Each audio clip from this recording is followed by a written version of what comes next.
I mean, make no mistake about it. You would be far. You'd have to go far and wide to find a better entertainer than that guy. He was an absolute genius. He's had. I mean, as far as music goes, that guy was an innovator. He was basically from the 1960s. Across 4 decades, that guy made top hits, and you know, he's inspired hundreds of other artists. Just an amazing, amazing, amazing talent. You know, as a human being, I think probably for the first 25 years of his life, 30 years of his life, everyone thought, yeah, probably a real great guy, but you know, he's been alleged to have done some pretty horrible things, and so he really polarized a lot of people. And so on one hand, you have the incredible talent that he was, and on the second hand, you have, you know, a very flawed human being. And that he died, I mean, you know, heart and prayers, thoughts and prayers got to his family, but it's just very bizarre. I mean, the guy did some things. I mean, he's also a tremendous businessman. Maybe the biggest and the smartest business deal that guy ever made was acquiring the rights to the Beatles music. Yeah, that's every right. Beatles song. And I think he did that like in the early '80s. Yeah. Maybe even before that. Yeah, unfortunately, he ended up having to sell that back because he had some financial, probably a good businessman, but not necessarily good with his own personal finances. They're saying he may have spent $1 billion in his lifetime. Spent $1 billion in his lifetime. You're right about him. I was never a massive fan, yet I do acknowledge his genius in terms of music, and also the music video. That's the other thing. You know, the way he sort of changed music video, I think, was something amazing. And the other thing is that sort of taints his legacy, Steve. He was pretty wacky. You know, he was a little bit loony with the Neverland Ranch and the zoo and the changing face and the nose and all that stuff. So it's a hard one because, as you say, a lot of people look at the negative sides of it, a lot of people look at the positive sides of it, and then there's a whole lot of people that just kind of look at it and go, strange dude. Yeah, I have to say this, that he extremely bizarre, to the point where I would be uneasy when I would see him in an interview. You know, I mean, I think it's upsetting that the guy died.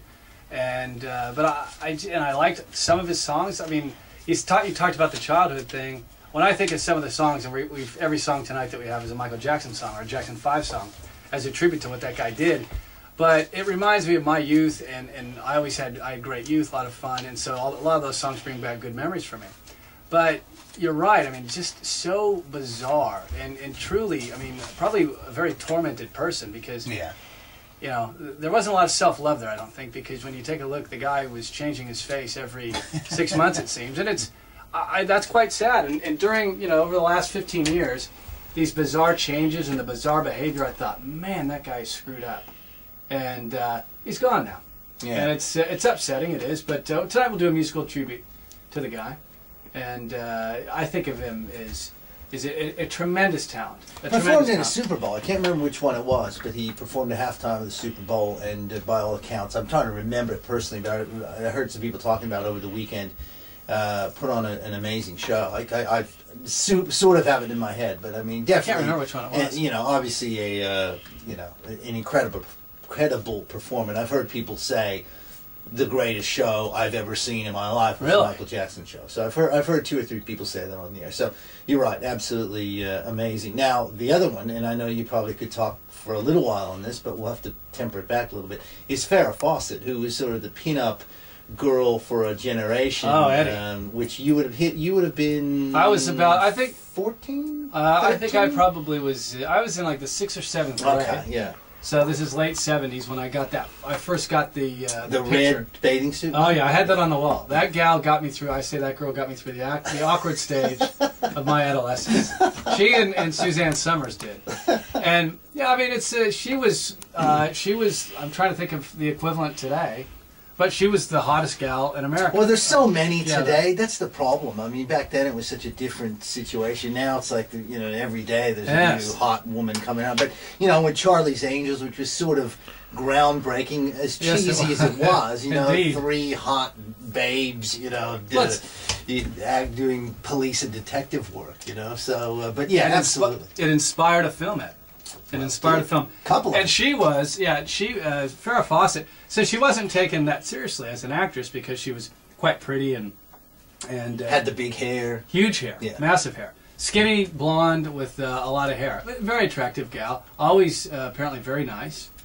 had this thing with, she was with Lee Majors, and he was the Bionic Man. Remember the $6 million Man? Yeah. I was a big Lee Majors guy back in the day, right, Eddie? I was about 10. There was Farrah Fawcett Majors for a while, yeah. That's exactly right. And then she hooked up with that, what's his face? The guy she's with until she passed away.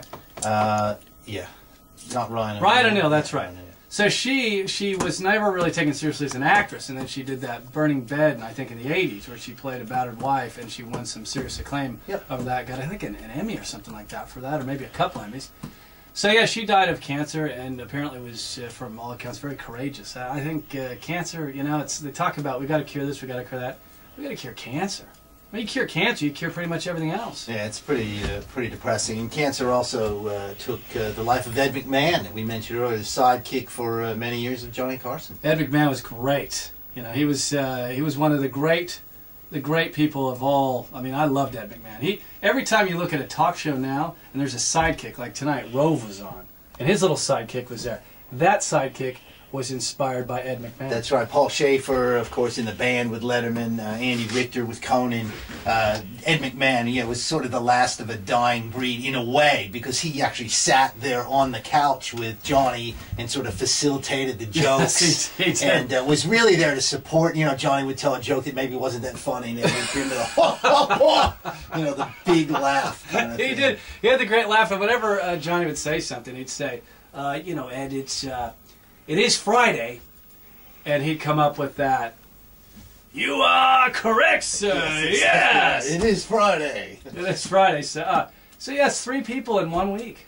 Amazing. Yeah, it was pretty, you know, pretty sad news. And I guess, you know, they always talk about the thing that it comes in threes, which is pretty bizarre. I never buy into that, but in this case, I guess it was true. Do you know that a truly amazing thing is this Team USA? I mean, wasn't it a week ago, Ed, that you were saying to me that you were reading articles that were written in the LA Times about people going, you know what, Bob Bradley. Bob Bradley. Bob Bradley needs to be fired. This team is uninspired. They suck. Get him out of here. And after the win, they beat up on Egypt. Beat Egypt, yep. Did a good job on Egypt. And then because the Brazilians did us a favor and knocked the Italians out. I mean, it was like the most bizarre set of circumstances for us to get to the semifinal, to move on, to get out of the table. It was on more goals scored. We knocked Egypt out because of goal difference and we more beat them goals 3-0. scored. Yeah, it was incredible. And Italy lost 3-0. Yeah. And by virtue of that, Italy went home, and we moved on. So it's like, oh, we're playing Spain. Yeah. Well, that'll be interesting. Good luck, yeah. And everybody, people like Colin Cowherd and everyone going, how bad are we going to get beaten? You know, I tell you what. People, that was a very inspired team that went out there. And yeah, I think if they played tomorrow or they played today, maybe Spain would beat the crap out of us. Probably but would. You know what? When they played, it's, you know, you lace them up, you went out there and they did it. It was inspired, some inspired play and coaching by Bob Bradley, putting Landon Donovan in the midfield, letting him sort of link up with the other guys. Tim Howard was really good in goal. Spain weren't great. But it doesn't matter. You know, the U.S. is in that situation right now. They're in the final.